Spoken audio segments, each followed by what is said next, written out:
Inspiring interviews with today's top landlords. This is the Rental Income Podcast. And now, Dan Lane. Joining me on the podcast today from South Carolina is Larry Goins. And Larry has an interesting take on owning rental properties. He rents out a property with the assumption that the tenant is going to buy the property at some point. It's called a lease option, or some people might call it rent to own. But I want to hear more about what Larry's doing. And Larry, I'm also excited to have you on the show because your name has actually come up a couple of times on previous episodes where guests have said that they've really been inspired by your books, and your books have really helped them a lot. So I'm excited to see what we can learn from you personally today. Welcome to the show, Larry. Awesome, man. Yeah. How you been? Oh, doing good. So, Larry, before we get into what you're specifically doing, why don't you tell us a little bit about yourself and how you got started in real estate? Wow. I don't know if we have enough time, but I'm in Lake Wiley, South Carolina. I have a South Carolina PhD. That's a public high school diploma, and never been to college, but I do a lot of real estate. I've been teaching real estate for many, many years. We've bought over 100 houses in a year before, and we do wholesaling, we do seller financing, we do lease options. And I've done commercial, residential, multifamily, mobile home parks. You know, I've been a hard money lender. I've kind of done it all. Yeah. But through the school of hard knocks, there weren't seminars when I was coming up. I've been doing this for over 30 years now. I started in like 1985, 1986, somewhere around there. So my very first deal, just to give you an idea, most of the people probably won't know what this is, but my very first deal, I took over an FHA assumable loan. Way back in the day, you could take over an FHA loan and assume it without qualifying. If you could breathe, you could assume a loan with no bank qualifying. Wow. That was my very first deal. Different world today. Those deals are hard to come by today. Now, absolutely, where they're all gone now. Yeah. So you can't do those kind of deals. You got to be creative, but in different ways. So you used to own actual rental properties. You were a landlord when you got started, and now you've kind of shifted over to more rent to own?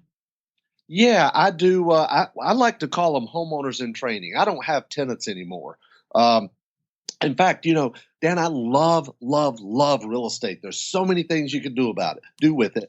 But there's two things I hate about real estate, okay? It's rehabs and tenants. Mm-hmm. So even though I have people paying me cash flow every month, they don't look at themselves as tenants. I call them homeowners in training. And that's a much better type of relationship than a landlord-tenant relationship. Now, tell me how this works. So you have a property, the property's vacant. You're going to advertise for someone to be a tenant and also to have an option to buy the property. Does it take you a lot longer to find that person than it would for someone that's just going to rent a property? Actually, it's much quicker to find what I call a homeowner in training than it is just a straight tenant. I've got some real exclusive ways of marketing the properties, but my phone literally rings off the hook. And I'm basically advertising the properties with owner financing. Some of them I end up selling on a land contract, and some of them I end up doing a lease option with, just depending on the person's situation. But the good news is I don't have rent deposits, okay? I have option consideration, and rent deposits have to be refunded. Option considerations do not. Also, when I sell on a land contract or a lease option, instead of getting $500 or $1,000 deposit, I'm getting $2,000, $3,000, $5,000, $10,000 in either option consideration or down payment. So walk me through a deal. So somebody comes to you, they say, hey, I like this house. I'd like to rent this house from you and have the option to buy this house at some point in the future. And they would pay you a non-refundable fee right there at the start of the lease, right? Well, basically, I am advertising my properties for sale. Okay. I'm advertising them with owner financing. And based on, number one, how much they have to put down, and number two, whether or not they qualify will determine whether or not I'm going to do a land contract or a lease option. Okay. And explain the difference between a land contract and a lease option. Well, basically, a land contract is a form of seller financing, just like a mortgage and or deed of trust. However, a land contract, sometimes known as a contract for deed, that way that works is we enter into a 10-year, 15-year, 20-year contract for deed or land contract where they agree to pay me every month X number of dollars at X% interest rate. They're going to keep up the property. They're responsible for repairs and maintenance and using it for what it's designed and what it's zoned for, and any taxes and insurance. They're responsible for all that. Then let's say if it's a 15-year land contract, at the end of the 15 years, once they've paid me in full, then they get the deed to the property. Okay. And with a lease option, I guess walk me through how that part of the transaction works. Well, a lease option is very simple. In fact, it's much simpler than the land contract, but I am still a landlord, which means I have to provide fit and safe housing. So where I can, if I have a house that's in too rough a shape, maybe for it's not ready to live in, I'm not going to do a lease option because as a landlord, I have an obligation to provide fit and safe housing. However, I could sell a house, a fixer-upper, to somebody, and maybe it needs work, and I can sell it to them as is. Okay. So, but to walk you through that scenario, if they qualify, let's say I'm going to sell them a house for, or I'm going to lease them a house for $700 a month, and the option amount or the strike price is going to be $69,900. All right. Maybe they're going to put $5,000 down, okay, as option consideration, and then I'm going to charge them $700 a month.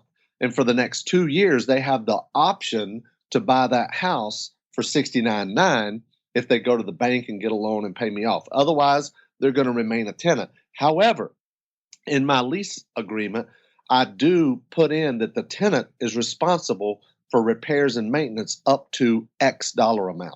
Okay. So if anything big were to break, like the HVAC or the roof needs to be replaced, you would cover that for them. But anything small is what they're going to cover. You know what? You're exactly right. Because if I can't make them responsible for all the repairs, then any judge would say that they have what's called equitable interest and they were buying the property. I want to make sure that it is still a landlord-tenant relationship, but that's why I call them homeowners in training. And a lot of people sell turnkey properties. A lot of promoters like me sell turnkey properties to passive investors, that have a loaded tenant in it. Well, I sell what I call learn key because they have the homeowner in training in there. You don't need a property manager because the tenant's responsible for the repairs and maintenance up to, say, $500 or $1,000. So you're active investor, but you have the passive income as well. Okay.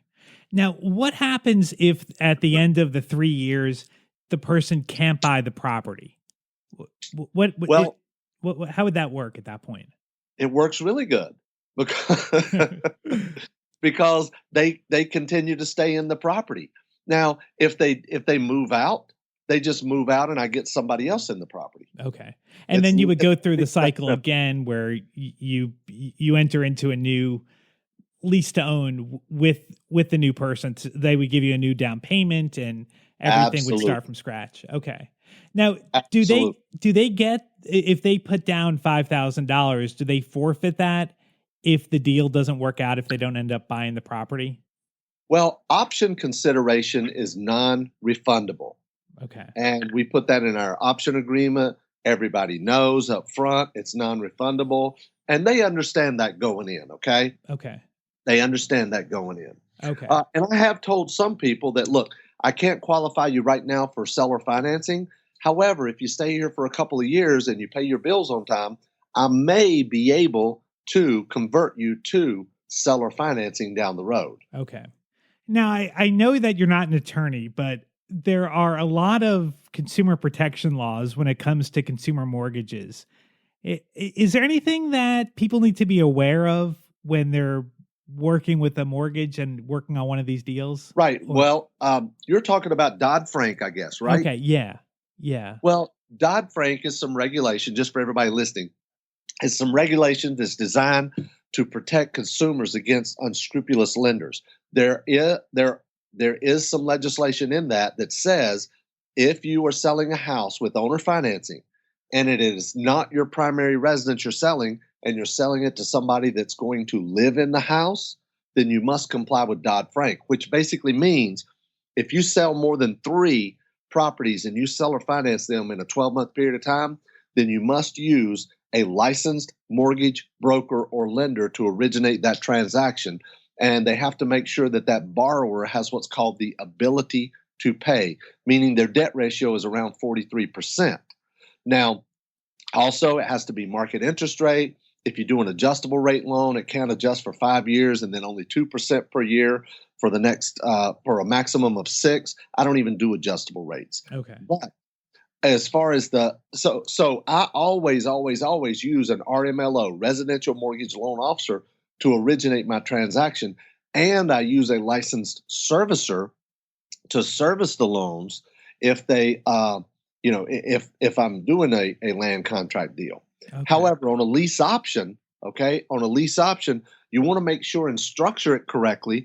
So if anything ever came up, if you were disputed by a tenant and they said, well, I thought I was buying the property, I've got interest, you got to foreclose, you want to make sure you structure it correctly so no judge is going to say, yes, you do have equitable interest. And I can give you a couple of tips to help you do that. Yeah, definitely. Okay, the first one is whenever they put up their option consideration, a lot of people say, well, what about rent credit? What about rent credit? Never, ever, ever give rent credit, okay? Don't give rent credit. In other words, if somebody's making a $700 a month payment, the tenant might say, well, I want $200 to go toward the purchase price. Well, that's like a fully amortized loan. Forget about it. Don't do that. Okay. Also, when you take your option consideration, I always write out that my option consideration can be used toward closing cost if and when the option is exercised. If I say it's used toward the down payment, okay, if it's used toward the down payment, it could possibly be conceived by a judge that they have equitable interest. But if it specifically says the option money goes toward the closing cost when they purchase the property, I could verbally tell them, hey, if you got anything left over, then after the closing cost, yes, I'll put it toward the down payment. But as far as putting it in your documentation and agreement, I would put it toward closing cost. So that way, in order for them to have equitable interest, they have to close. Okay. Does that make sense? That does. Okay. Can you walk us through a deal, maybe the last deal you did or a deal that's interesting, and just talk to us about the numbers, like what you purchased the property for and what you sold it for, what the rent is? Sure. I did a deal in Albany, Georgia last week or two, something like that. And I picked up this nice little 2003 double wide mobile home on about an acre of land. It's got stainless steel appliances. I think it's 1,800 square feet, 3-bedroom, 2-bath, vaulted ceiling, plant shelves, garden tub, in a small town where people were born and raised and they have ties to the community and they want to live and raise a family. Those are the kind of properties I like. Mm-hmm. So I picked this house up. It was a HUD house, and I love HUD houses. I buy a ton of HUD houses. I picked it up for $21,000. Okay. And I did zero work to it. It was move-in ready. You could see the vacuum cleaner marks in the carpet in the picture. Wow. So it was a HUD house. This house even had stainless steel appliances. Wow. Okay. So I put it back on the market. As soon as I got it under contract, I started doing my due diligence. We sent somebody out and we put out about 20 signs that said owner financing. We had some people that applied. The first person that had $3,000 down that paid their rent on time and paid their car payment on time, we let them in there under a lease option. Now, if it's less than $5,000, I'm not going to do a land contract. If they'll put $5,000 down, I will do a land contract. So we did a lease option on this one, and they're paying $650 a month, and they have the option to buy the property for $59,900 for the next 2 years. So wow. For an $18,000 investment, 21 minus 3 plus closing costs, but I'm going to have $650 a month coming in. Wow. And then a huge payday when they end up buying the property. That If is they end up awesome. if they end up buying the Right. property. Not many of them do end up buying the property, and that's just the way it is. I try to help them, but there's been some properties I've done this 2, 3, 4 times. I have a deal that I just recently sold again for the fourth time, and I got $10,000 down this time. Wow. That's awesome. Now, tell me about HUD homes. Is there a secret to finding HUD homes, or would someone just look on the MLS, or how Well, would someone go HUD, about? HUD is, in fact, I wrote a book called HUD Homes Half Off. Okay. It's available wherever books are sold, but I'm sure we can put a link on your website so people can get a free copy. Sure. But Yeah. If you go to our show notes page, rentalincomepodcast.com/episode 88, I'll put a link to where you can get a free copy from Larry. awesome, awesome. This is a book called HUD Homes Half Off, and I basically teach how to buy HUD houses at deep discounts. Now there are some tricks and tips and strategies that you can use, and I do make a lot of offers. I'll be the first one to tell you we make 100 offers a day, give or take. But Wow. we have a virtual assistant in the Philippines that's doing it, and she works about 3 hours a day putting in bids for us. And we buy a lot of HUD houses. In fact, that HUD house I just told you, or that house I just told you about in Albany, Georgia, was a HUD house. Okay. And so we buy a lot of HUD houses. I love HUD. I've bought HUD houses as low as 20% of the asking price. Wow. That's awesome. Now you're buying in other markets, so you're not seeing these properties in person, I take it, before you close on them? That is correct. Like the house in Albany, Georgia, I've never seen it, never been to Albany, Georgia. But that's one of the things that we teach you in the book is how to analyze these deals and how to do your due diligence and how to make sure that you're not buying a blower upper. Instead, you're buying a Right. fixer upper or Okay. something that is livable. Okay. Okay. So do you have somebody local that would go out there and take a look at the house to make sure that it's something that's decent and not something that's going to get you in trouble? Is that one of your tactics, or? Absolutely Okay. do. We have to have boots on the ground.